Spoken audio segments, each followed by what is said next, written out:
Iran US ചർച്ചകൾ പൊളിഞ്ഞതിന് പിന്നിൽ കാരണങ്ങൾ ഏറെയാണ്. എന്നാൽ വീണ്ടും രണ്ടാം ഘട്ട ചർച്ചയ്ക്ക് ഇരു കൂട്ടരും ഒരുങ്ങുന്നതായിട്ടുള്ള വിവരങ്ങൾ പുറത്തു വന്നിരിക്കുകയാണ്. വരുന്ന വ്യാഴാഴ്ച ദിവസമാകും ഈ ചർച്ചയ്ക്കായി തിരഞ്ഞെടുത്തിരിക്കുന്നതെന്ന വിലയിരുത്തലാണ് പുറത്തു വന്നിരിക്കുന്നത്.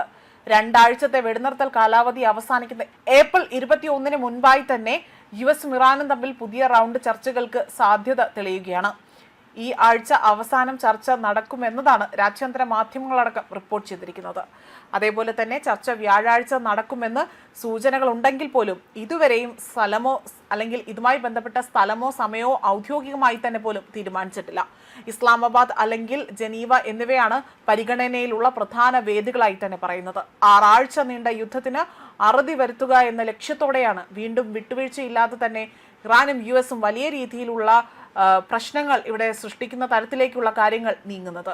ഹോർമൂസ് കടലിടുക്കിൽ US ഏർപ്പെടുത്തിയ ഉപരോധം മൂലം ഇപ്പോൾ ഇറാന് പ്രതിദിനം അതായത് $435 ദശലക്ഷം ഏകദേശം 4081 കോടി രൂപയുടെ സാമ്പത്തിക നഷ്ടമുണ്ടാകുന്നുവെന്നും ഇവിടെ ചില റിപ്പോർട്ടുകൾ സൂചിപ്പിക്കുന്നുണ്ട്. ആയതിനാൽ തന്നെ ഈ യുദ്ധം നീട്ടിക്കൊണ്ടുപോയാൽ ഇത് ഇറാനെ കൂടുതൽ നഷ്ടത്തിലേക്കും അല്ലെങ്കിൽ കൂടുതൽ പ്രതിസന്ധിയിലേക്കും തള്ളിവിടുമെന്നതിലും സംശയമില്ല.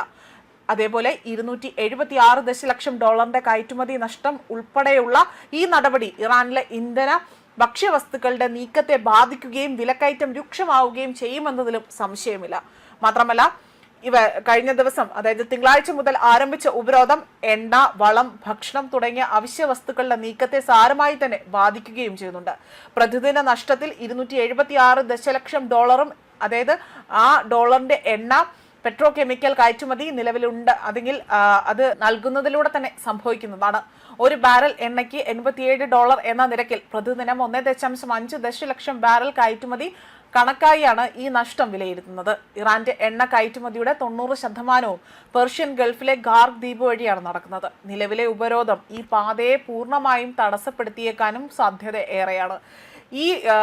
ഇത്തരത്തിൽ ഇറാനിൽ കടുത്ത വിലക്കയറ്റത്തിന് കാരണമാവുകയും ഉപരോധം എത്രത്തോളം കർശനമാകും എന്നതിനെ ആശ്രയിച്ചാകും ഇറാന്റെ യഥാർത്ഥ നഷ്ടം ഇവിടെ വിലയിരുത്താൻ സാധിക്കുക എന്നതാണ് നിരീക്ഷകരടക്കം വിലയിരുത്തിയിരിക്കുന്നത്.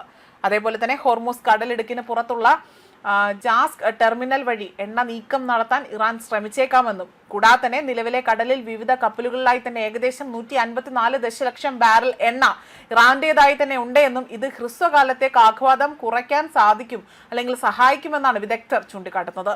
അമേരിക്കൻ സൈന്യം തുറമുഖങ്ങൾ വളഞ്ഞതോടുകൂടി തന്നെ മേഖലയിൽ യുദ്ധസമാനമായ സാഹചര്യമാണ് തുടരുന്നത്. അതേസമയം US ഇറാനും തമ്മിൽ പാകിസ്ഥാനിൽ നടന്ന ചർച്ചകൾ തീരുമാനിക്കാതെ തന്നെ പിരിഞ്ഞതിന് പിന്നിൽ ഏറെ കാരണങ്ങളുണ്ട് എന്ന വിവരങ്ങളും പുറത്തു വരുന്നുണ്ട്. പാകിസ്ഥാന്റെ മധ്യസ്ഥതയിൽ ഇസ്ലാമാബാദിലെ സെറീന ഹോട്ടലിൽ നടന്ന 20 മണിക്കൂർ നീണ്ട ചർച്ചയ്ക്ക് യുറേനിയം സമ്പുഷ്ടീകരണം മരവിപ്പിക്കുന്ന ആ ഒരു കാലയളവിനെ ചൊല്ലിയുള്ള തർക്കങ്ങൾ ഉൾപ്പെടെയുള്ള കാര്യങ്ങൾ ഇവിടെ ഇതിൽ എടുത്തു പറയേണ്ടതാണ്. യുറേനിയം സമ്പുഷ്ടീകരണം ഇറാൻ അവരുടെ യുറേനിയം സമ്പുഷ്ടീകരണ പ്രവർത്തനങ്ങൾ 20 വർഷത്തേക്ക് നിർത്തിവെക്കണമെന്ന് പോലും US ആവശ്യപ്പെട്ടിരുന്നു. എന്നാൽ ഈ ഒരു പരിധി 5 വർഷം മാത്രമേ സാധിക്കൂ എന്ന നിലപാടിൽ തന്നെ ഉറച്ചു നിൽക്കുകയായിരുന്നു ഇറാൻ.